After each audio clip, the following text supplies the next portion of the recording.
Hello, Moon to Moon. This episode is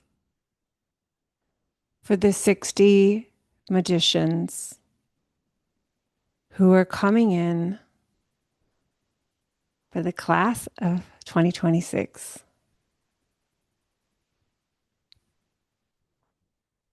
This is for you. I have some words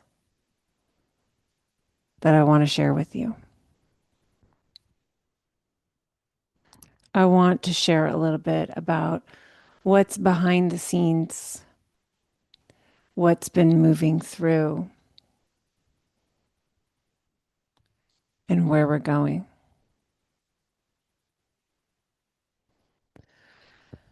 So, I have a story for you.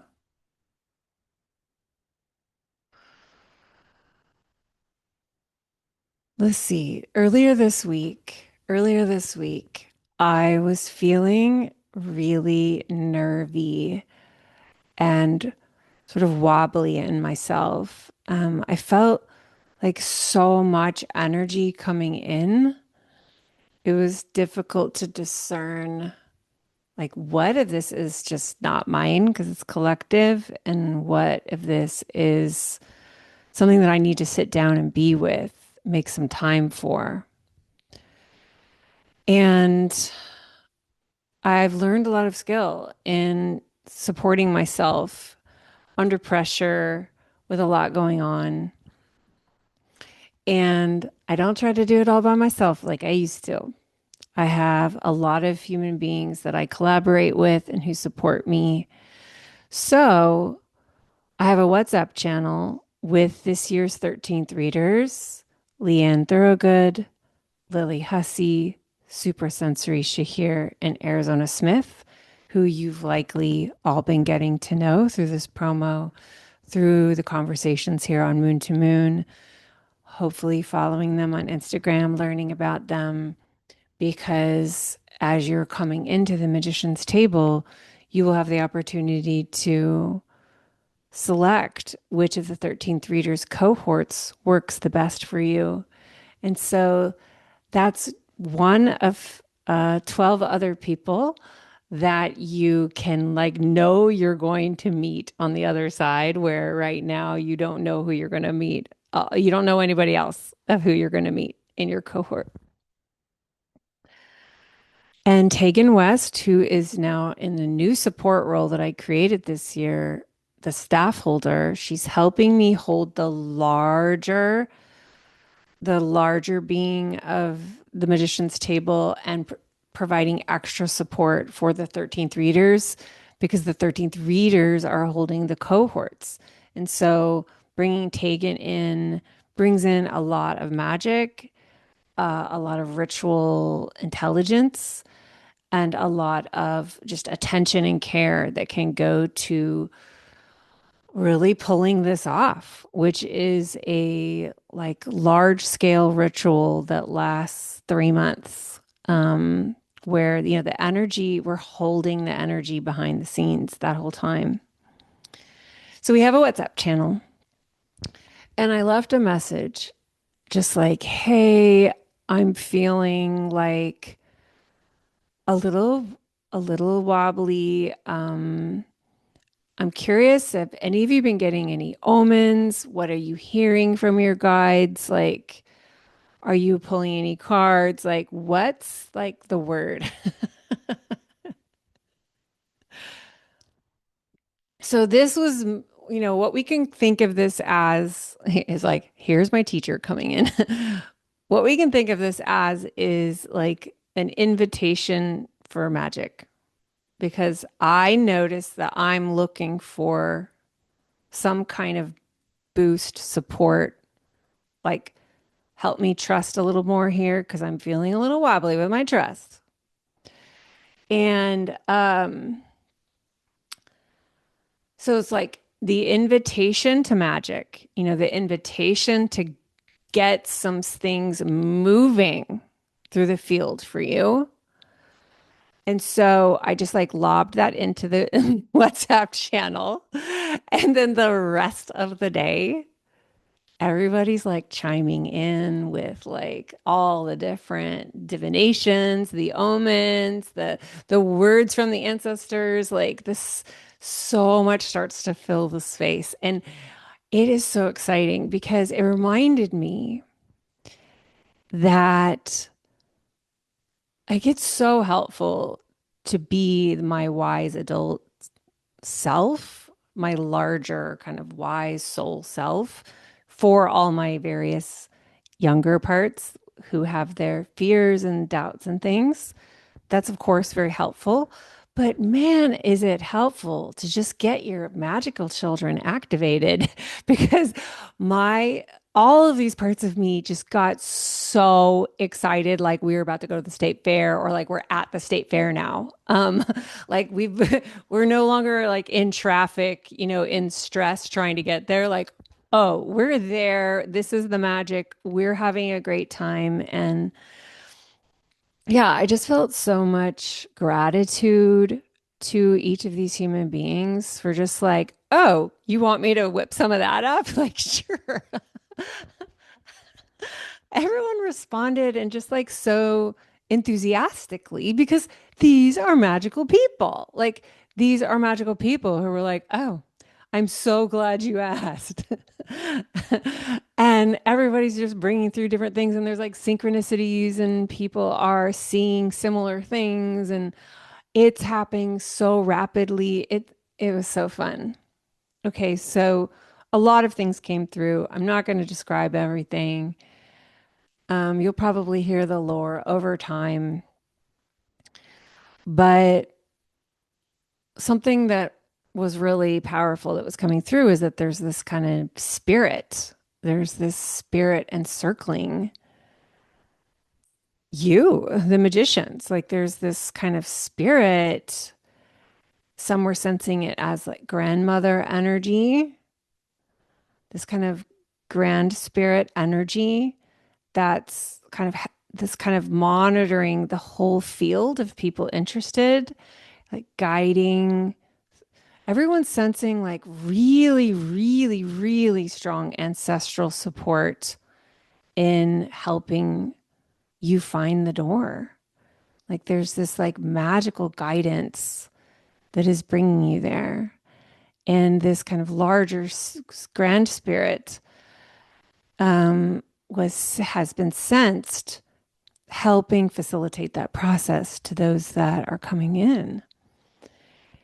So that was like, oh, this is so fun. I can't wait to make some space for this. So that was Tuesday on the day of the eclipse. And multiple people also reported nervy energy. I don't know if y'all felt this too. Just, I think that's not bad. It's just, I think as sensitive people, when there's a lot of energy, we just feel it, and it's like a lot in our system. So, it was last night, Wednesday. Well, actually, no, earlier in the day, I was meeting with some TMT alums from last year to create a podcast that will probably come out Monday.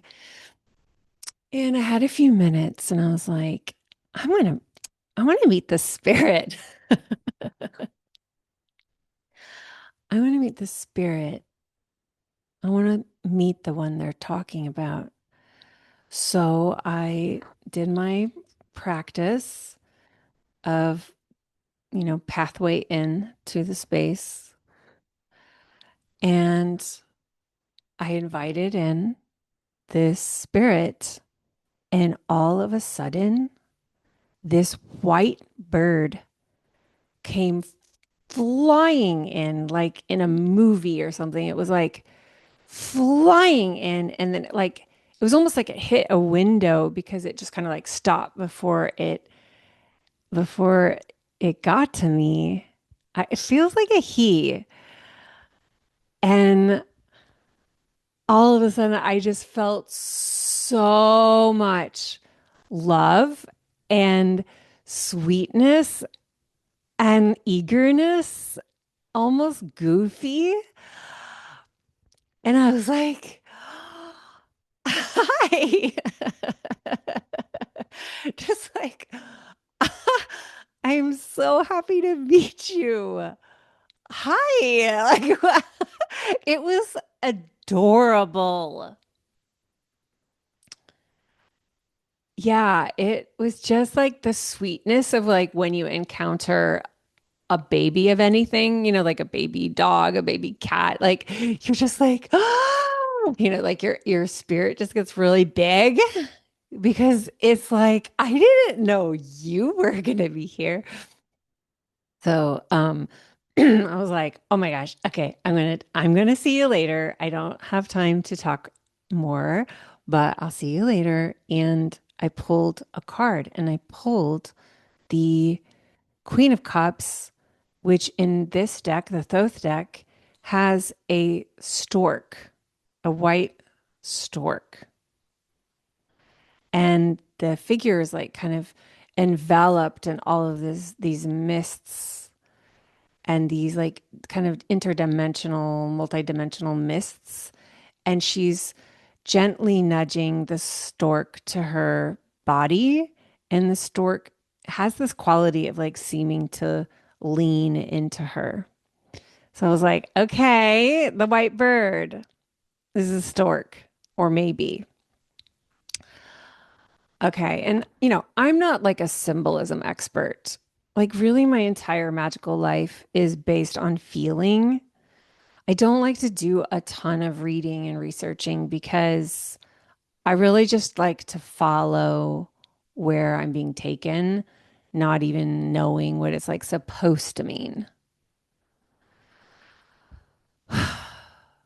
So I also pulled the Seven of Wands for this moment, which uh, in this deck is called Valor. It's like really connected to a lot of bravery. It's Mars and Leo. And like two of the wands in this card have a kind of vulture or stork kind of bird on them. And I'm like, okay, I'm clocking the bird references, y'all. There's like the wings of Isis and maybe a lotus. Again, I get stumbly with exact answers with symbols. So then I also was like, what does the like the magicians of this year, like what is this that we need to know right now?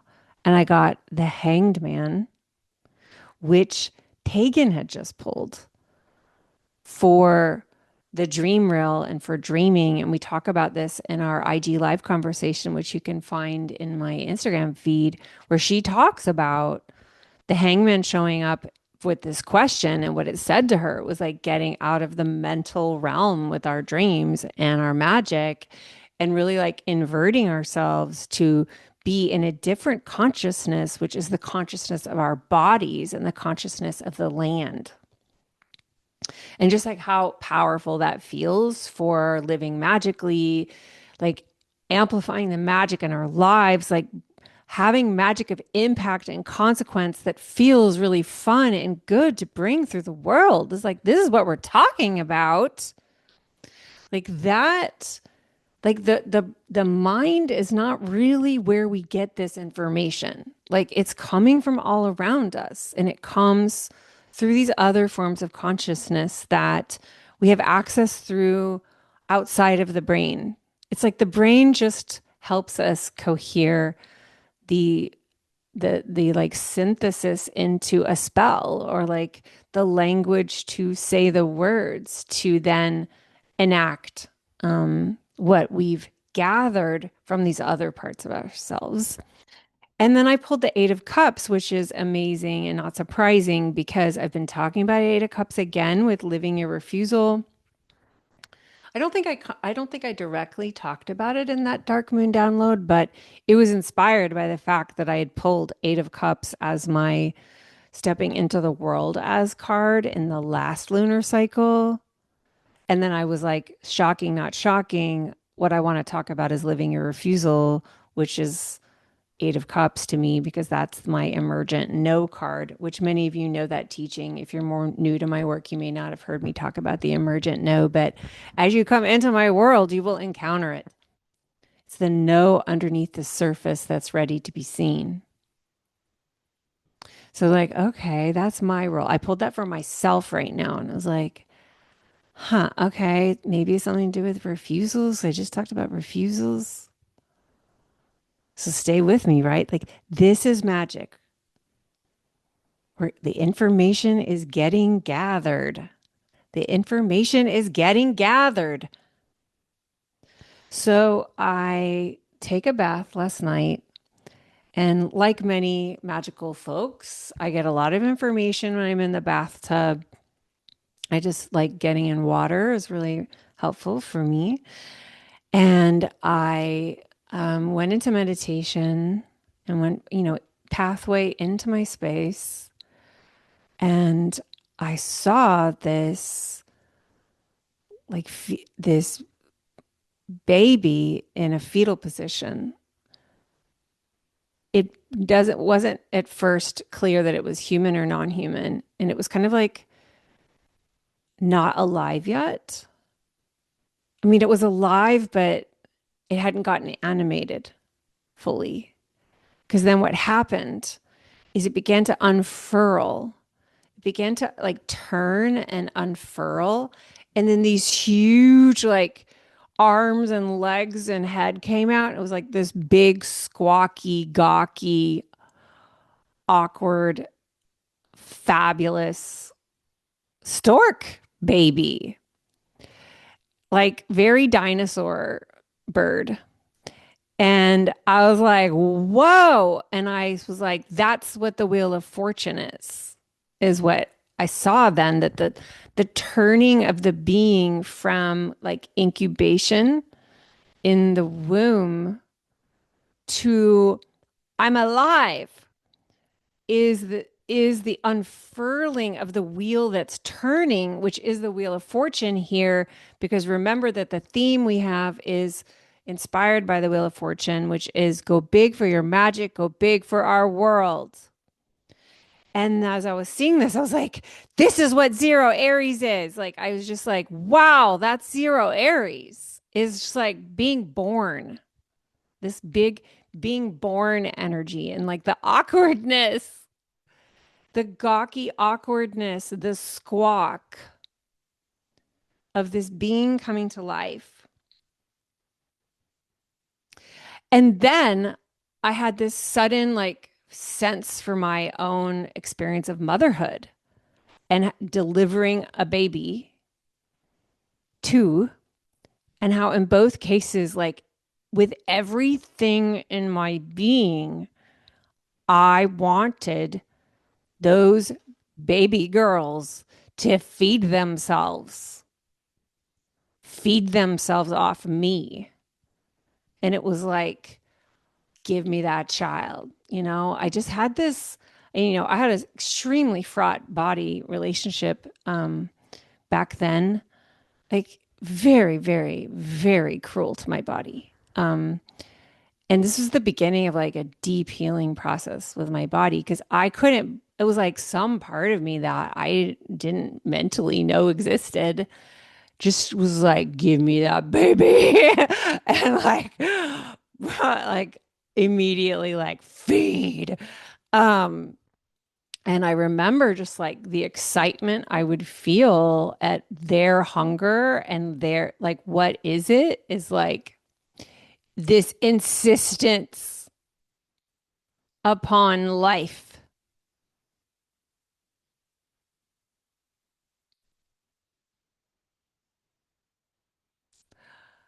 Sensing this, like, this was in me, but now it's beyond me. This being wants to live. I made a being that wants to live. And it's just like this sense of like, yeah, you go be hungry, be hungry. Just like, yes, feed off of me. Take what you need. And I suddenly just felt so emotional, feeling this connection to Zero Aries and this Saturn Neptune conjunction in terms of our dreams, and our dreams being like of us, but not the same as us.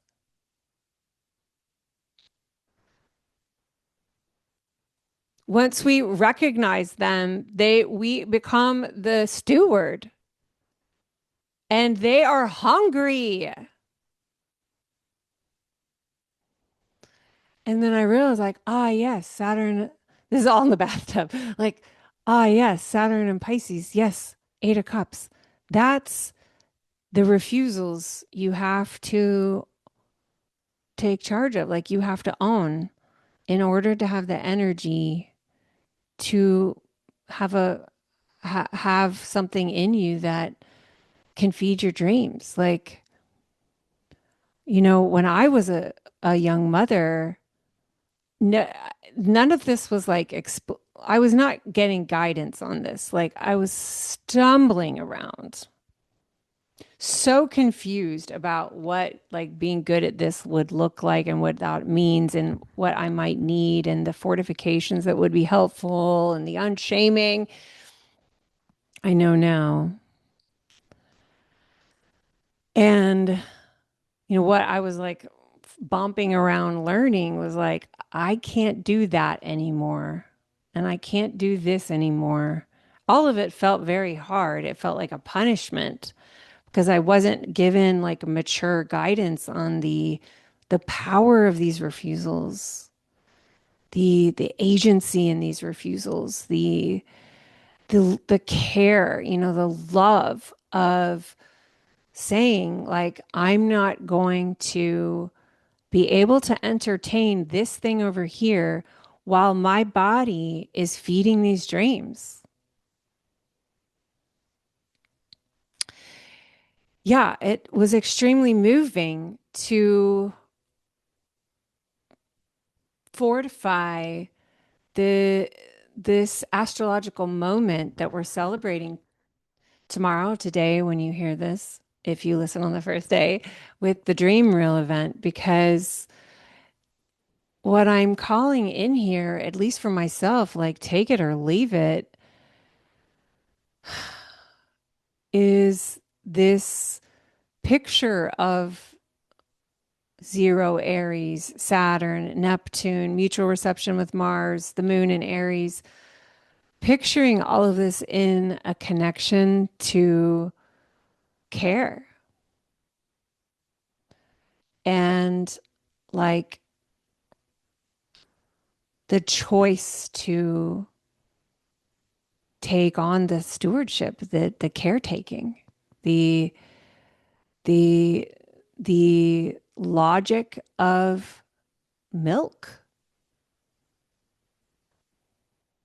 which requires choices and deep attunement, deep attunement.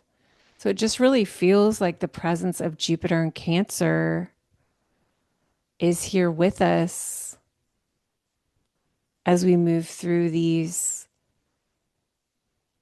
important days. And if this resonates for you, I hope that it offers just an expanded picture of the moment that provides like different archetypal energies here like mother, child, babies, uh, community nourishment, because what does that mother need? What does that parent need? The caregiver, they need support. They need community. They need wise people. They need to be celebrated, listened to, validated. They need their attunements. They need to be reminded to rest. They need to know who they're going to call on for support, how they're going to get it. And this helps to locate, big dreams, Aries, from a perspective that holds on the one hand, like, yes, it's you, the one that's taking on the stream. Like, yes, you are the steward. Like that's a big deal. Your self-leadership is going to matter. Your self-trust is going to matter. And this does not mean you are all alone. This Saturn being in Aries, so it's ruled by Mars, and then Mars being in Aquarius, ruled by Saturn, that's a mutual reception, which is such a great thing in astrology when we have that. So they're looking after each other, and they're reminding us of the Aquarian component to this moment, which is we're a part of communities and we can find support when we need it. So this was just so beautiful coming off of that moment where I was like, I feel like I could get support here.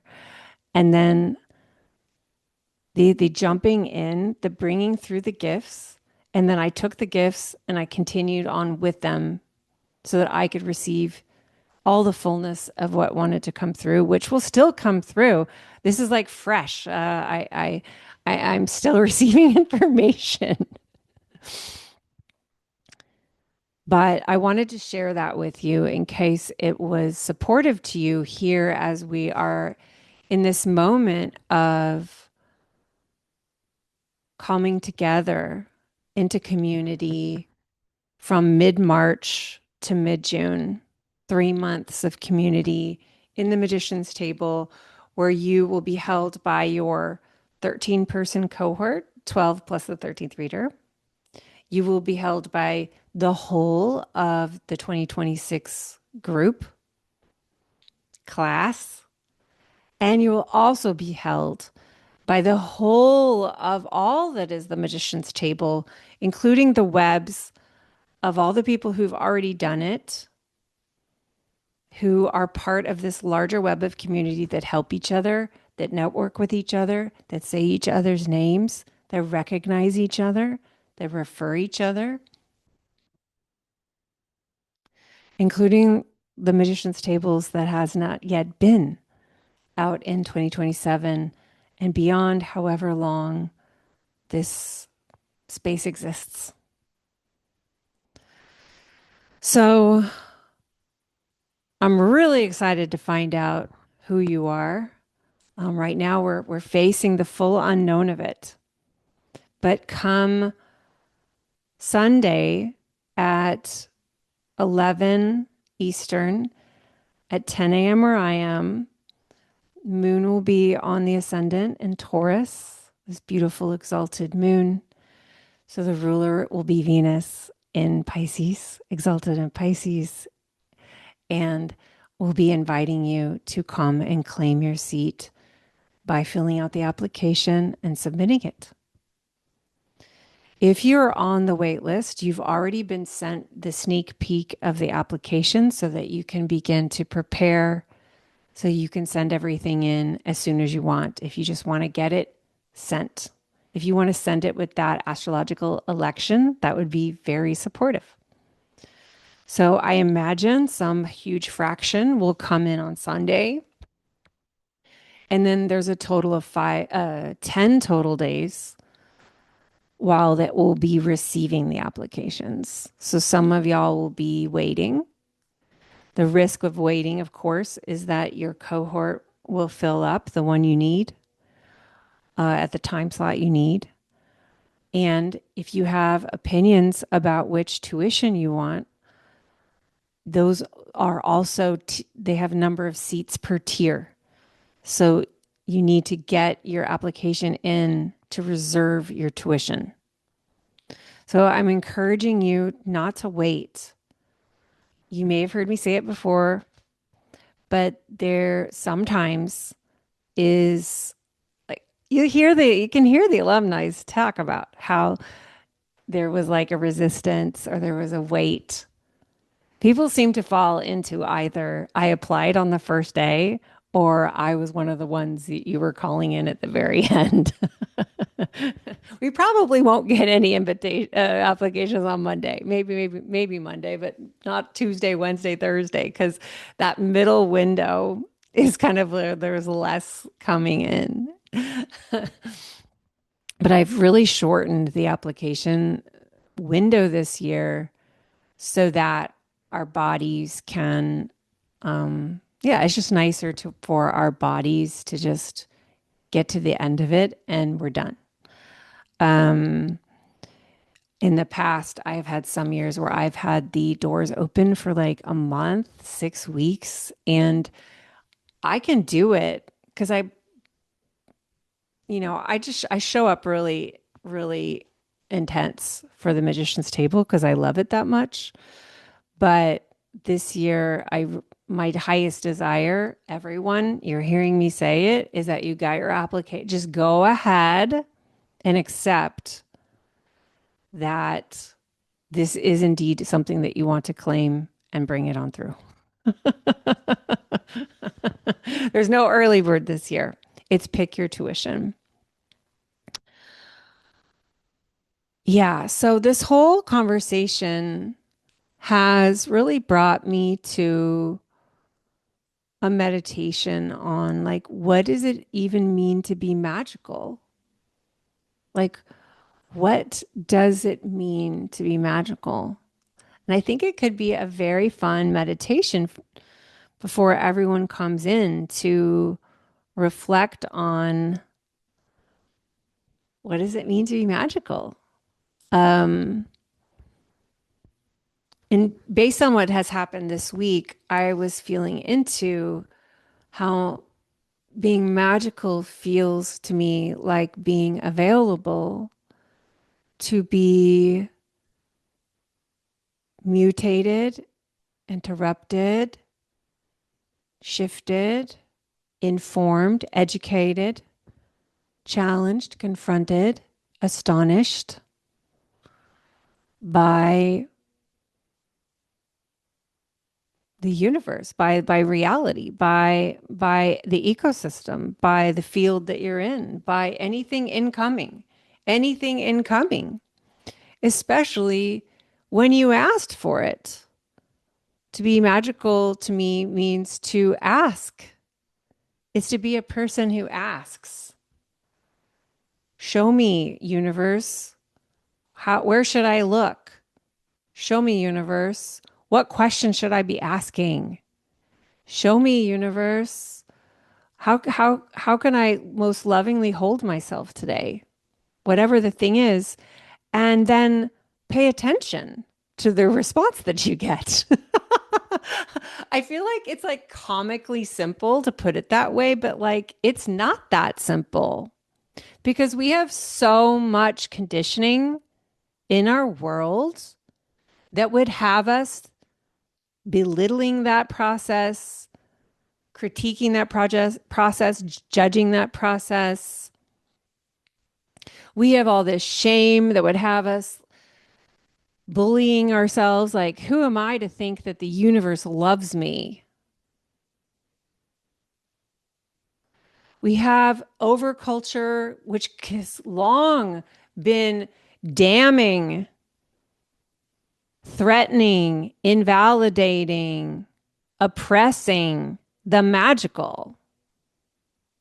Why would they want to do that? That's an important question to ask. And it really fortifies me when I feel that little voice that's afraid to go big, afraid to ask the question and look at the answer. Remembering they want me to not trust that I'm magical. Oh, yeah. And it's more fun with friends. Yeah. Am I available? Am I available to this? Is really like a core magical question. Because, like, why would you even go to your deck? Like, what is even the point if you're not going to seriously receive what you're given. Like as a Capricorn moon, that's like not very respectful of my time. Just like, why would I do that if I wasn't going to take it seriously? um, yeah. And if you take seriously that all the cards love you, that every rune loves you, that every planet loves you, the crows love you, love is everywhere, guidance is everywhere. Ask, we'll receive it. When you play it that pretty sincerely, you get things back, especially when you're looking. I feel like if our magic isn't feeling magical, the question is, have I tried making it weirder?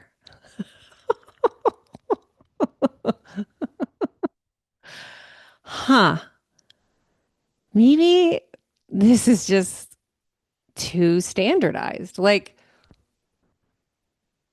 maybe it's not weird because I'm not letting me through. I'm trying to do it like the teacher. I'm trying to do it like the book said. I'm trying to do it like that person. I'm trying to do it like I'm supposed to. I'm supposed to do it like this, so I'm trying to do it like I'm supposed to. That energy is not magical. And that's why expertise just doesn't really belong in magical spaces, which is why the magician's table is not an expert's place. Why we have people coming in who are brand new at practicing and people who've been practicing for decades. Because to me, like, none of that matters. Comparative energy is not magical. The question is, are you available? That is the question. Not how long have you been studying, not who is your teacher, not how many followers you have. Are you available? Are you available? And yeah, as I've said, are you available is not a simple question because we have ideas about our capacity. We have ideas about what we can and can't do, handle, afford.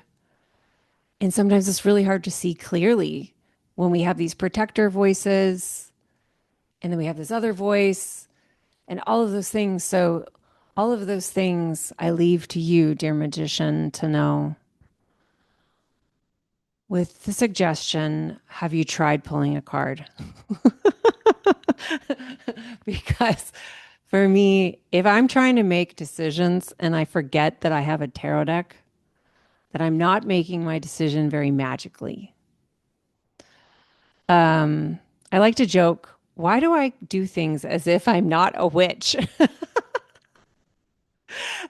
Well, it's because all those years we were conditioned to forget. That's the intelligence of how we forget. You know, we learned as a survival strategy. So, yeah. What else can I tell you? Yeah, I've never liked to promote really anything as an outcomes place because, I don't know. I don't know what the magician's table has for you. Like that, the magician's table is a very magical medicine space, and every person is on their own curriculum with the table. I am completely out of your way of this process.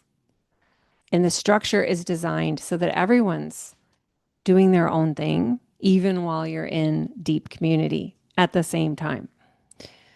You'll see all of this intelligence when you're inside. Um, so, like the outcome I can promise is that you won't regret it. If it's calling to you, you won't regret it.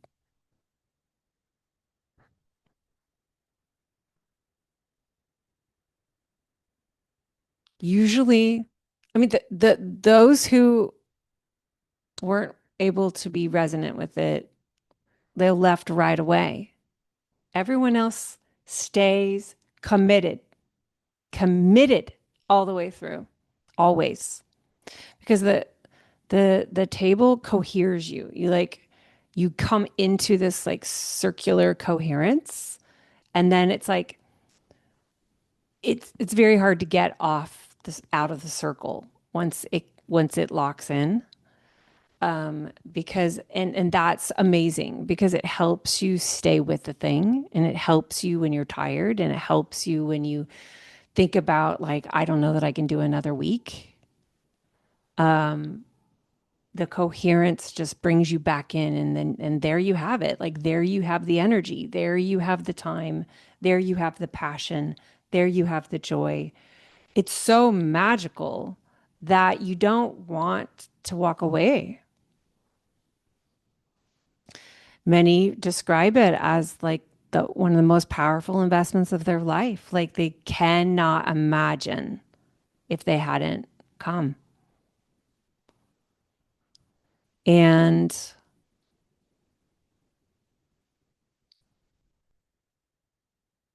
for many in the mysteries of time, now that I've been doing it long enough, I can see how, some individuals were able to take that boost and like kind of immediately do huge leaps in their careers. But that's because usually they came in with kind of like the readiness for that boost. Many people come in and they're there for some other kind of thing, maybe an inner world kind of thing. And the outer manifestation of the inner alchemy may take time, because magic involves time, like your availability to trust in the timing of the miraculous. And so now after all these years, I've been able to watch magicians like really come through over time with what they wanted it to be. And many, many, many, many learn really early in there that whatever they thought it was going to be, it's something else. And so with compassion, you can kind of like, um, you can just release yourself of what a younger version of you wanted. Just like when you're 40, you've released what your 30-year-old self wanted. And it's like, aw, that's cute that that's what I wanted then. That's not what I want now. Like that can happen within like 2 weeks in the magician's table where you're like, aw, that's so cute that I wrote that in the application. And also, many people find that they absolutely like manifest everything in their application. So there's really no one size fits all situation. It's kind of like getting pregnant and you're going to have a baby. Like you can't control a lot of it. But that's like the magic. That's the magic is like can't wait to see what kind of baby I get. Like you just don't know. And you get to just be so delighted at like, I didn't know it was going to be like this, which is like that stork that just flew in. So I have a lot of motherhood analogies in here. Those come from just my own lived experience. Um, I've shared before how so much of my work, I only in the last year or so have really understood, has been so deeply, deeply informed by my experience of parenting my daughters and the versions of me that came forward to meet those moments and to meet them and to be with this like evolving alive thing that I couldn't control. Um, Wanting to be attuned to empower, which necessarily means staying out of the way. as much as possible, but also being still like energetically right there in case it's important that you're there. That's how I feel about my offerings. That's how I feel about the magician's table. I feel like the magician's table is a being that I take care of, but it also is like a very mature being that really, can cook its own food, like my teens. Um, and I know, and I've heard it from many, that my knowing how to stay out of the way is part of the magic that can come through. And that's just like a really important lesson that you get at the magician's table is usually we overplan, like we overthink, we over everything in our magical lives because we were taught to.